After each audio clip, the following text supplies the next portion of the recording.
നമസ്കാരം, നിളയോര വിശേഷങ്ങളിലേക്ക് സ്വാഗതം. കൂറ്റനാട് ടൗൺ വികസനം യാഥാർത്ഥ്യമാകുന്നത് നീളുന്നു. ഭൂമി ഏറ്റെടുക്കാൻ സർവേ നടപടികൾ പൂർത്തിയായിട്ട് 5 മാസം പിന്നിടുമ്പോഴും ഭൂമി ഏറ്റെടുക്കാനായിട്ടില്ല. സ്ഥലം കൊടുക്കുമ്പോൾ മതിയായ നഷ്ടപരിഹാരം ലഭിക്കുമോ എന്ന ആശങ്കയാണ് കെട്ടിട ഉടമകൾക്ക്. ഗതാഗതക്കുരുക്ക് രൂക്ഷമായ ജില്ലകളിലെ 21 ജംഗ്ഷനുകൾ നവീകരിക്കുന്നതിന്റെ ഭാഗമായാണ് കൂറ്റനാട് പട്ടണവും വികസിപ്പിക്കുന്നത്. റോഡുകളുടെ വീതി കൂട്ടും, ആവശ്യമായ മേൽപ്പാലങ്ങളും ബൈപ്പാസുകളും നിർമ്മിക്കും.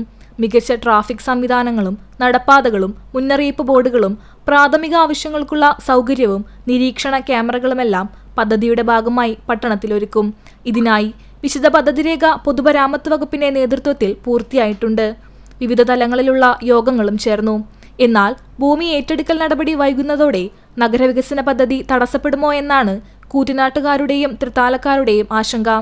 പദ്ധതി നടപ്പിലാക്കുന്നതിനോടൊപ്പം കടകളും സ്ഥാപനങ്ങളും നഷ്ടപ്പെടാൻ സാധ്യതയുള്ളവർക്ക് അർഹമായ നഷ്ടപരിഹാരവും പുനരധിവാസവും ലഭ്യമാക്കണമെന്ന് വ്യാപാരി വ്യവസായി ഏകോപന സമിതി പ്രസിഡന്റ് KR ബാലൻ ആവശ്യപ്പെട്ടു.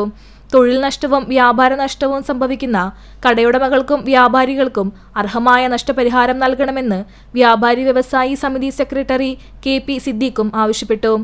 അതേസമയം ടൗൺ നവീകരണത്തിന് വിഘാതമായ രീതിയിൽ ആരെങ്കിലും റവന്യൂ ഭൂമി കയ്യേറിയിട്ടുണ്ടെങ്കിൽ പരിശോധന നടത്തി പിടിച്ചെടുക്കുമെന്നും ടൗണിന്റെ വികസന പ്രവർത്തനവുമായി ശക്തമായി മുന്നോട്ടു പോകുമെന്നും മന്ത്രി MB രാജേഷ് പറഞ്ഞു. കേന്ദ്ര സർക്കാർ പാസാക്കിയ നിയമപ്രകാരമുള്ള ഭൂമി ഏറ്റെടുക്കൽ നടപടികളാണ് ഇവിടെയും സ്വീകരിക്കുന്നതെന്നും സർക്കാർ നിഷ്കർഷിക്കുന്ന വിധത്തിലുള്ള നഷ്ടപരിഹാരം ഉടമകൾക്ക് ലഭിക്കുമെന്ന കാര്യം ഉറപ്പുവരുത്തുമെന്നും MB രാജേഷ് പറഞ്ഞു. CCTV news Thrithala. Koottanad town വികസന പ്ലാനിലെ അപാകതകൾ പരിഹരിക്കണമെന്നാവശ്യപ്പെട്ട് കെട്ടിട ഉടമകൾ രംഗത്ത്. 24-ന് പ്രതിഷേധ ജാഥയും വിശദീകരണ യോഗവും നടത്തുമെന്ന് Kerala building owners welfare association ഭാരവാഹികൾ പട്ടാമ്പിയിൽ വാർത്താ സമ്മേളനത്തിൽ അറിയിച്ചു.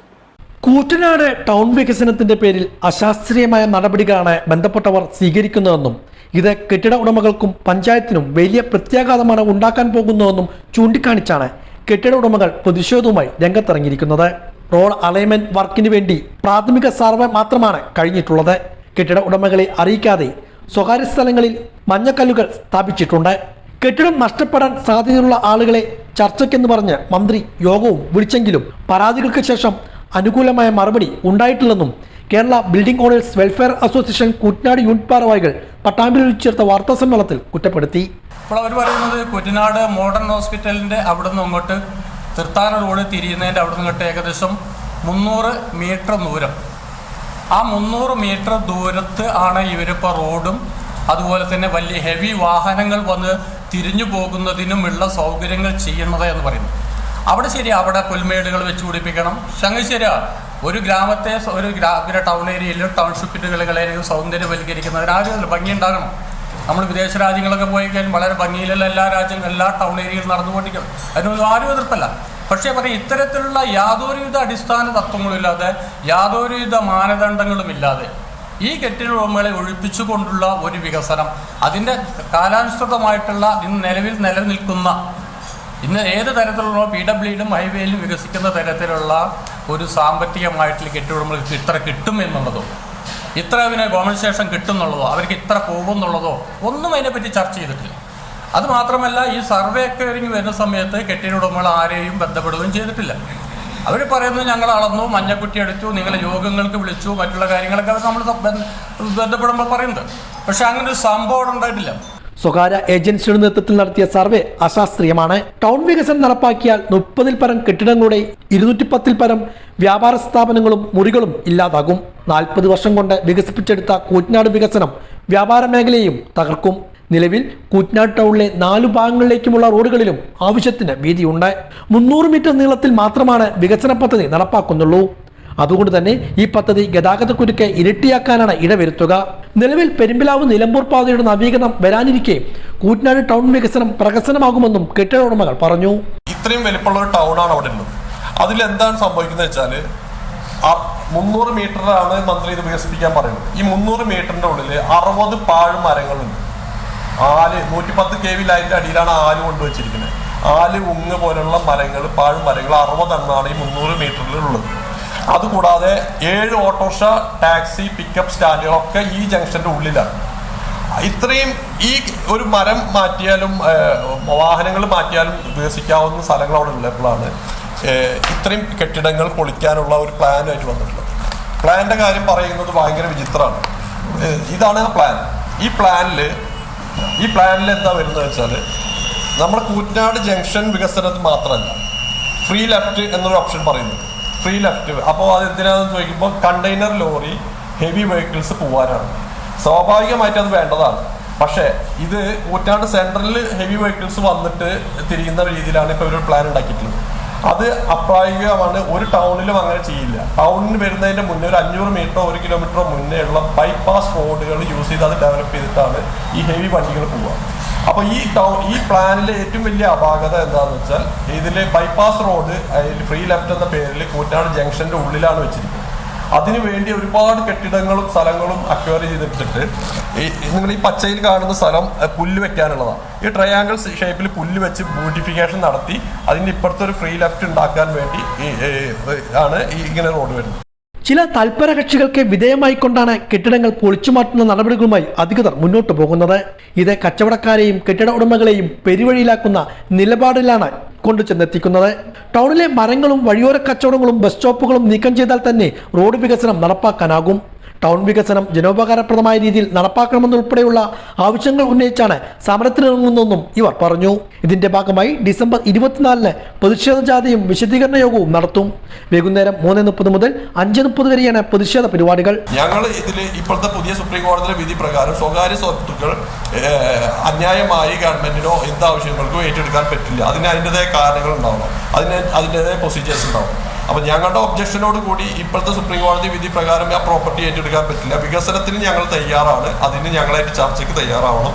അതല്ല ഞങ്ങൾ ഏകപക്ഷീയമായി ഇത് മുന്നോട്ട് കൊണ്ടുപോവുകയാണെങ്കിൽ ശക്തമായ സമരമുറകളായിട്ട് ഞങ്ങൾ മുന്നോട്ട് പോകും. അതിൻ്റെ ഭാഗമായിട്ട് ഈ വരുന്ന 24-ാം തീയതി ചൊവ്വാഴ്ച കൂറ്റനാട് ബസ് സ്റ്റാൻഡിൽ നിന്ന് ആരംഭിച്ച ഒരു പ്രതിഷേധ ജാഥയും ഒരു വിശദീകരണ യോഗം കൂറ്റനാട് സെൻട്രലിൽ വെച്ച് ഞങ്ങൾ നടത്താൻ ഉദ്ദേശിക്കുന്നു.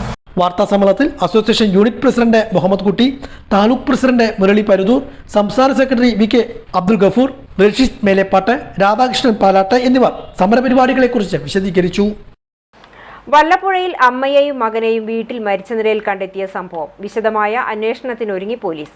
കഴിഞ്ഞ ദിവസമാണ് ഇരുവരെയും വീട്ടിനുള്ളിൽ തൂങ്ങി മരിച്ച നിലയിൽ കണ്ടത്. വല്ലപ്പുഴയിൽ വീടിനുള്ളിൽ അമ്മയെയും മകനെയും മരിച്ച നിലയിൽ കണ്ടെത്തി. ചെറുകോട് ഇലപ്പുള്ളി മുകില 62 വയസ്സ്, മകൻ നിശാന്ത് 39 വയസ്സ് എന്നിവരെയാണ് വീടിനുള്ളിൽ തൂങ്ങി മരിച്ച നിലയിൽ കണ്ടെത്തിയത്. കഴിഞ്ഞ ദിവസം വൈകുന്നേരത്തോടെയാണ് സംഭവം. വീടിന് പുറത്ത് ഇവരെ കാണാതായതോടെ അയൽവാസികൾ അന്വേഷിച്ചതാണ്. ഈ സമയത്താണ് ഇരുവരെയും വീടിനുള്ളിൽ തൂങ്ങി മരിച്ച നിലയിൽ കണ്ടെത്തിയത്. തുടർന്ന് പട്ടാമ്പി പോലീസ് വിവരം അറിയിക്കുകയായിരുന്നു. പോലീസ് സ്ഥലത്തെത്തി മേൽ നടപടികൾ സ്വീകരിച്ചു. ഇൻക്വസ്റ്റ് നടപടികൾ പൂർത്തിയാക്കി രാത്രിയോടെ തന്നെ മൃതദേഹങ്ങൾ പോസ്റ്റ്മോർട്ടത്തിനായി പാലക്കാട് ജില്ലാ ആശുപത്രിയിലേക്ക് മാറ്റി.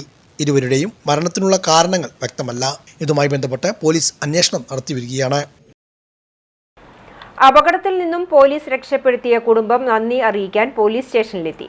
മലപ്പുറം ജില്ലയിലെ പുലാമന്തോളിൽ നിന്നാണ് നവദമ്പതികൾ ചെറുതുരുത്തി പോലീസ് സ്റ്റേഷനിലെത്തിയത്. 9-ാം തീയതി പുലർച്ചെ വരവൂരിൽ വെച്ച് നടന്ന വാഹനാപകടത്തിൽ സീറ്റ് ബെൽറ്റിൽ കുരുങ്ങിക്കിടന്നിരുന്ന യുവതിയെയാണ് പോലീസ് രക്ഷപ്പെടുത്തിയത്.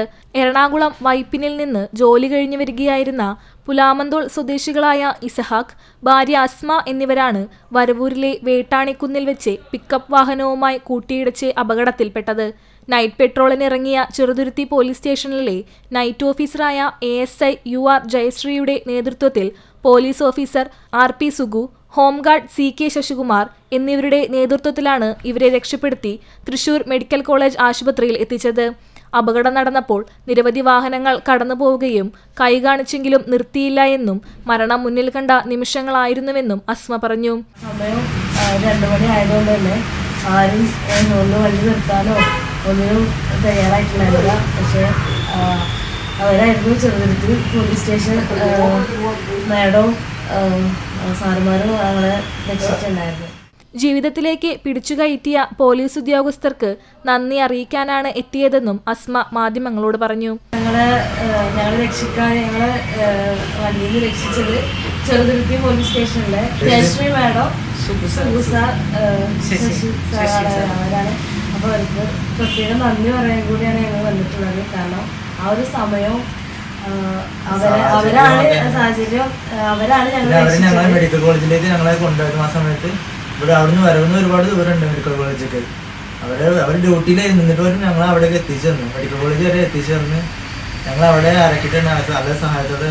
പിന്നെ അവരെ വിളിച്ച് ഞങ്ങളടുത്ത് എങ്ങനെയുണ്ട് എല്ലാ കാര്യങ്ങളും ചോദിക്കുന്നുണ്ടായിരുന്നു. അപ്പോൾ അവരടുത്ത് സ്പെഷ്യലായിട്ട് ഞങ്ങൾ നന്ദി പറയാൻ കൂടിയായിട്ടാണ് വന്നിട്ടുള്ളത്. CCTV ന്യൂസ്, തളി.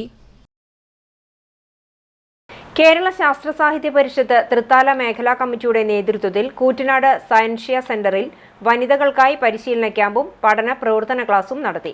പരിസ്ഥിതി സംരക്ഷണ പ്രവർത്തനത്തിന്റെയും പ്ലാസ്റ്റിക് ദുരുപയോഗത്തിനെതിരെയും വനിതകൾക്കായി ഇക്കോ വേവ് എന്ന പേരിൽ തുണിസഞ്ചി നിർമ്മാണ പരിശീലനവും ഊർജ്ജ ലാഭത്തിനായി പരിഷത്ത് തയ്യാറാക്കി മറ്റ് അനുബന്ധ പഠന പ്രവർത്തനങ്ങളുടെ ക്ലാസുമാണ് നടന്നത്. ജില്ലാ പഞ്ചായത്ത് അംഗം VP ഷാനിബ ഉദ്ഘാടനം ചെയ്തു. മേഖലാ പ്രസിഡന്റ് MK കൃഷ്ണൻ അധ്യക്ഷനായി. മുൻ block president KPM Pushpaja, VM Suma, secretary MV Rajan, VM Rajeev, PM Hareeshwaran എന്നിവർ സംസാരിച്ചു. കോയമ്പത്തൂരിൽ നടന്ന വാഹനാപകടത്തിൽ കൂറ്റനാട് കട്ടിൽമഠം സ്വദേശിക്ക് ദാരുണാന്ത്യം. കൂറ്റനാട് കട്ടിൽമഠം സ്വദേശി മണിയാറത്ത് വീട്ടിൽ മുഹമ്മദ് മുസ്തഫയാണ് മരിച്ചത്. 48 വയസ്സാണ്. ചൊവ്വാഴ്ച രാവിലെ 7 മണിയോടെയായിരുന്നു അപകടം. സ്കൂട്ടറിന് പുറകിലിരുന്ന് യാത്ര ചെയ്യുകയായിരുന്ന മുഹമ്മദ് മുസ്തഫ സ്കൂട്ടറിൽ നിന്നും തെറിച്ച് ലോറിക്കടിയിലേക്ക് വീഴുകയായിരുന്നു.